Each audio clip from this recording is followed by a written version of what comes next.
Good evening and welcome to the Lagos studios of ITV. I am Adegboyega Labiron, thanking you for finding time to join us on the news.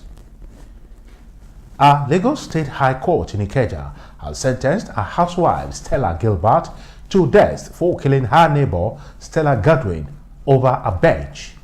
On June 22, 2015, the duo were said to be fighting for a bench left behind by a neighbor who moved out of their residence on Ojora Street in the Ajegunle area of Lagos State. The duo was said to have fought after Gilbert got upset that Godwin gave the bench to a visitor to sit without taking permission from her. Delivering her judgment, Justice Rally-Art Adebiyi said that some of the prosecution witnesses gave evidence that Godwin was stabbed in the chest, adding that the coroner's report tendered as exhibit also corroborated her claims. Still in Lagos State, Agege, a thriving commercial hub in Lagos, has been popularly known over the years for its unfriendly environmental outlook due to indiscriminate disposal of dirt in the community. However, there seems to be a glimpse of hope for turnaround in its outlook as the local government firms up our synergy with the Lagos State Waste Management Authority and private support partnership PSP operators in the state. Head of Environmental Services, Agege Local Government Sanitary Inspector Kolawole Ajanoku revealed this while speaking with IETV in Lagos. Faith Agbetuya has the details. Agege, a major suburb of Lagos, is noted over the years for a particular brand of bread, the famous Agege bread. But in recent time, it appears the environment is getting dirtier and dirtier as the days go by, making the community environmentally unfriendly for human habitation. Everybody wants to find a way of dumping the waste. You know, you cannot keep waste within your compound because of the odor, the smell, all those things, and the flies that will be going around. So everyone wants to dump far away from his house. Just dump anywhere when there's nobody to maintain it or to clear it. And then I can say where their attitude towards waste management are not so encouraging. Some respondents called on the Lagos State government to evacuate open dump sites as they are linked to very high levels of risks and potential harm, hoping that residential and general waste collection will get better with the re-emergence of waste collection operators, mostly known as PSPs in the state. Agege area already is dirty area. Apart from Lagos, Agege, when you move Agege, Ajegunle, I don't know about Ajegunle now, whether it's neat now, but Agege, remain Agege area, they should put ice on Agege so that everywhere will be clean. As you can see everywhere, see quite dusty. The government, though they are trying, the PSP operators, though they are working, but they are yet to give them go ahead to do more enforcement. Around Lagos is clean. I don't feel like for you. Lagos is clean. The government, what do you call it, is trying. The head of Environmental Services, Agege Local Government Area, Kolawole Ajanoku, explained that there will be changes in the outlook of Agege and its environment with synergy between the local government and Community Development Association in collaboration with the Lagos State Waste Management Authority, LOMA, to supervise the waste management process. You see that the synergy and why the local government are also doing what we call a mop-up exercise. That mop-up exercise has to do with where you have illegal dump sites. The local government has to go there and make sure they evacuate the refuse. So we do that basically every day. The state government on their own have to come in to assist the local government to ensure that we have a better and sustainable environment.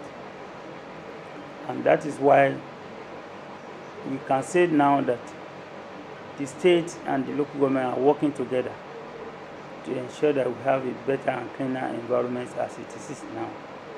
And that prompted the issue of PSP that we are seeing all around in Lagos now. Virtually everyone here can only hope that at the end of the cleanup exercise, the environmentally friendly Agege of their dream will finally emerge. But it's only a hope that one expects will become a reality. Faith Agbetuya, IATV News, Lagos. And now to Osun State, where Justice Ayola Emmanuel of the Federal High Court Osogbo has ordered the Nigerian police to prosecute 2 lawyers for alleged fraud. A lawyer, Matthew Ayela Laogun, and his son, Ayodele Adelaja Laogun, have been dragged before the court by the Office of the Assistant Inspector General Police, AIG, for allegedly defrauding our medical doctor, Adeyemi Gbadebo, over a landed property purchase. Matthew Laogun and Ayodele Laogun are facing a 3-count charge bordering on conspiracy to commit felony, obtaining money by false pretense, and fraud, contrary to the provision of law. The Osun State Minister of Justice, represented by Moses Faremi, had on March 20 expressed interest to take over the prosecution of the case from the police. Justice Emmanuel had then directed both the defendants and prosecution counsels to file a written address to the court on the issue. The court finally held that the police has not gone beyond the provision of the law to institute the criminal charge. On the issue raised by the court, for which we have addressed the court, whether the police has the superior power to continue the prosecution of the case that is filed before the court, that's the case of advanced fraud, which the Ministry of Justice, Osun State, is seeking to take over. And as God and law, we have it today.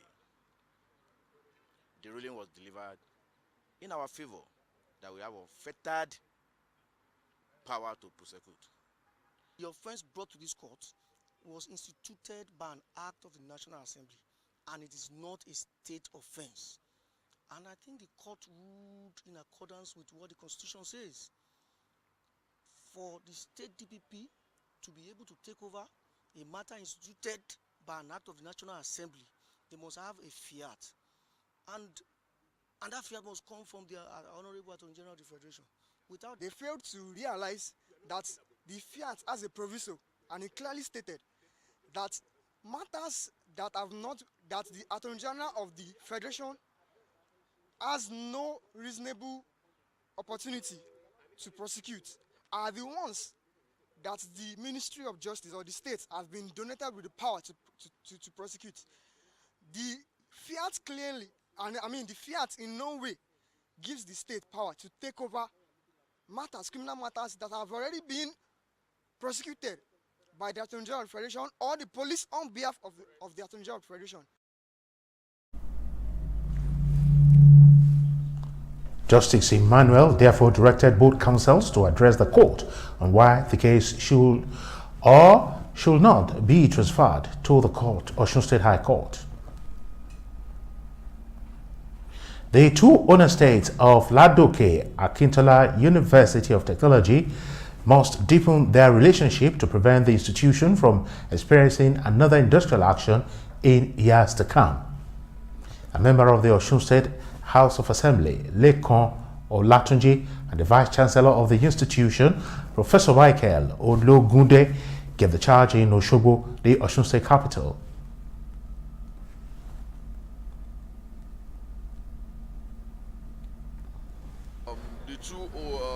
The two owner states must deepen the synergy that has made it possible to arrest the perennial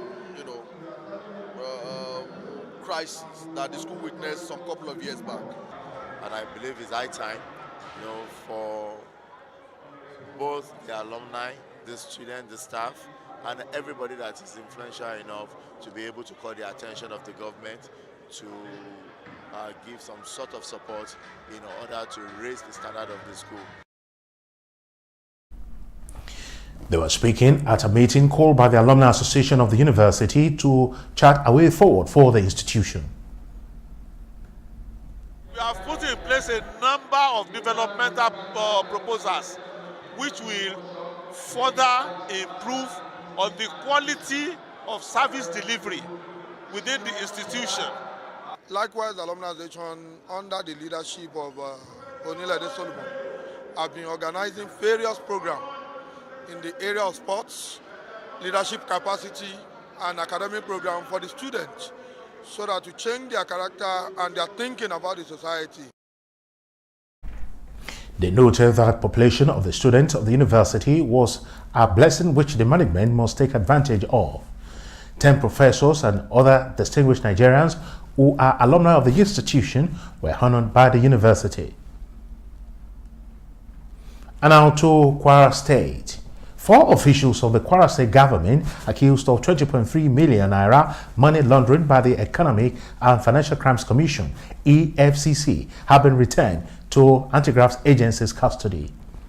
EFCC arraigned Abubakar Ishia, Permanent Secretary, Government House, Shino Akorede, Director of Finance and Administration, Razak Momonu, Controller of Finance and Accounts, and Hafiz Yusuf, Cashier, all of Government House, before our Federal High Court sitting in Ilorin, the state capital. They were arraigned on a 2-count charge of making cash payment of more than 20 million naira to a company which exceeded the 10 million naira maximum amount payable, contrary to the Money Laundering Act. Counsel to the 4 accused persons, Abdul Wahab Babandele, urged the court to grant his clients bail pending the determination of the allegations leveled against them. I argued our application for bail of the defendants, and the courts entertained our arguments as well as the response of the prosecution through EFCC. And at the end of the proceedings, the courts ordered that a date will be communicated for us to come and take the ruling on the application for bail. So as matters stands now, we don't know when the date will be. That is entirely at the discretion of the presiding judge, Justice Babagana Shigri, reserved ruling on the bail application till a later date, but fixed hearing on the substantive case for June 23, 2019. The Nigerian Navy, NNS Victory Calabar, has handed over 8 persons suspected to be involved in illegal conveyance of oil to the Economic and Financial Crimes Commission, EFCC. The suspects were handed over to EFCC Uyo Zonal Office, along with 105 drums of premium motor spirit, PMS, and a wooden boat used for the illegal activity. The suspects arrested on board the boat, 4 Nigerians and 4 Cameroonians, were handed over by Commander MD Feifa, while Victor Ikang, head extractive industry fraud section of the EFCC Uyo office, received them on behalf of the Anti-Graft Agency.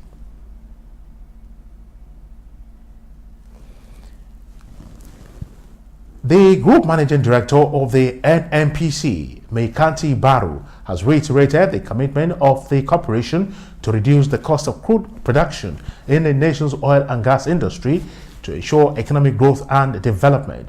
Baru, who was represented by the Chief Operating Officer, Upstream Bello Rabiu, disclosed this while declaring open the Nigerian Pavilion at this year's Offshore Technology Conference, OTS, in Houston, Texas, United States. A statement in Abuja by the NNPC Group General Manager, Group Public Affairs, Undu Ugamadu, stated that the NNPC GMD said by participating at the forum such as the OTC, the corporation and Nigeria in general were sharing ideals with global players to ensure oil is produced at the least possible cost, asserting that the lower the oil price, the higher the economic growth for the country. The NNPC helmsman, who was delighted by the performance of Nigerian companies at the annual conference over the years, particularly noted that the corporation was doing everything at its disposal to acquire seismic data using 2D, 3D, 4D, and other latest technology in the industry. The Nigerian Exports Promotion Council has drawn the attention of exporters to the certification needed in exporting food products to the global market. The certification hazard analysis critical control point is required to penetrate the international market for processed value-added products, particularly food items, because it prioritizes and controls potential hazards in food processes. NEPC's Executive Director, Segun Awolowo, was represented by the Director of Product Department, NEPC, William Ezeagu, stressed the competitive nature of the global market, saying that to compete, exportable food products needed to strive to acquire additional non-mandatory certifications. The Council listed the advantages of HACCP and other food safety certifications to include compliance with customer and applicable regulatory requirements and effective quality system recognition, provision of competitive advantage, improvement in product and company's image, enhancing the reputation of the company, and increased revenue generation through increased sales. NEPC said the certification will enable them embrace the basic rudiments of food safety for their products. Over now to the stock market. Stockbrokers acting on the instructions of investors traded in a total of 324 million ordinary shares valued at 3 billion naira. When the closing bell rang, UBA PLC led the activity chart with 59 million ordinary shares valued at 409 million naira. Access Bank PLC came second on the activity chart with 46 million ordinary shares valued at 327 million naira. Better Glass Nigeria PLC topped the Guinness chart with 6 naira 25 kobo to close trading at 62 naira 70 kobo.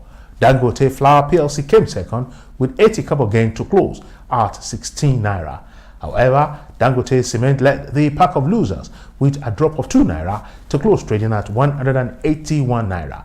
Mobile Nigeria PLC dropped 2 naira to close dealings at 175 naira. All-share index closed today's trading at 28,966.41 points, all in a total of 3,631 transactions, while market capitalization came to a close at 10.8 trillion naira. And with that, we come to the end of the news from the Lagos studios of ITV. I am Adegboyega Labiron, thanking you for having stayed tuned, and now handing you over back to our studios in Ibadan for the next segment of the bulletin. Good evening.